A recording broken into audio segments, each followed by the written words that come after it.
I'm Rachel. I transitioned when I was like 25. Lived as a man, quote unquote, for like 7 years. Realized, oh, I don't need to do this, and I'm running away from other things. So I went back to living as a woman more or less a year ago, and just kind of opened my eyes to kind of like the whole gaslighting of this trans like marketing. Like it's well, not to get too far into it, but it's like, the whole thing is like weaponizing empathy to make people believe that, oh, you have to affirm these kids. That's the nice thing to do. But long term, well, I think you guys know.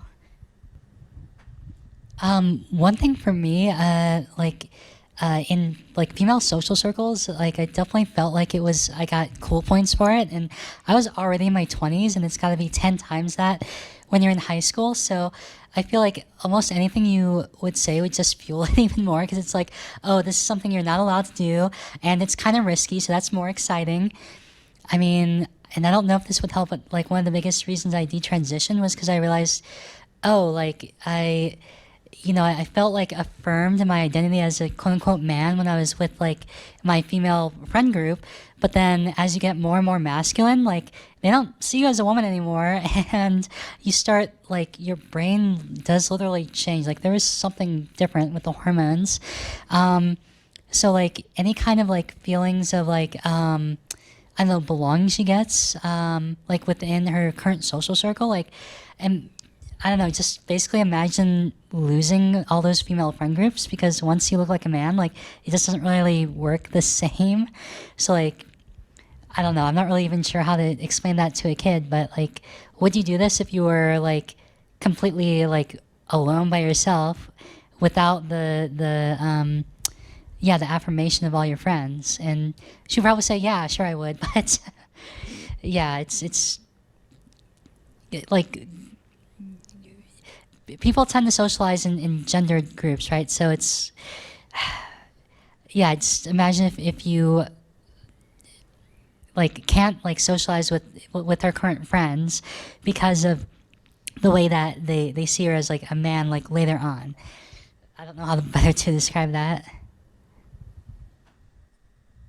I think it's tricky because like I feel like I had to actually unfortunately transition to be grounded back in reality, because you're told all these things. The thing with transition is it's sold as this magic cure, like the snake oil to cure anything, because we don't really understand what gender is anyways, and we haven't really done this experiment culturally. Like there were a couple people who did it like way early in the 1900s, like a handful of people, but it was out of reach for most people until medical science today. So there's this huge placebo effect, and when people have these different mental illnesses, like we don't really know a lot of the time how to solve them. But the thing is, the power of belief works really well. And yeah, transition, there's like this whole gender euphoria thing with testosterone. It is very euphoric. How do you bring people back to reality without them having to actually go through it? I think, and this is the tricky thing, and I think that's why we're gathered here, is that we don't really hear the downsides of transition, right? We only hear about, oh, this is this euphoric thing that's going to be life-changing, affirming it's going to be this person's real authentic self, and it makes us all good people for affirming, these trans kids, because, we have to save them from themselves from suicide. I don't know, I think just sharing stories of like, people who have gone through transition who were or maybe still identify as trans, but found, hey, like there are some issues with this, and there are other ways we can deal with this, whether that's recognizing there's maybe autism, maybe there's internalized homophobia, there's other kinds of traumas. I think just people being more aware that there's this other side of transition that isn't the rosy side of transition.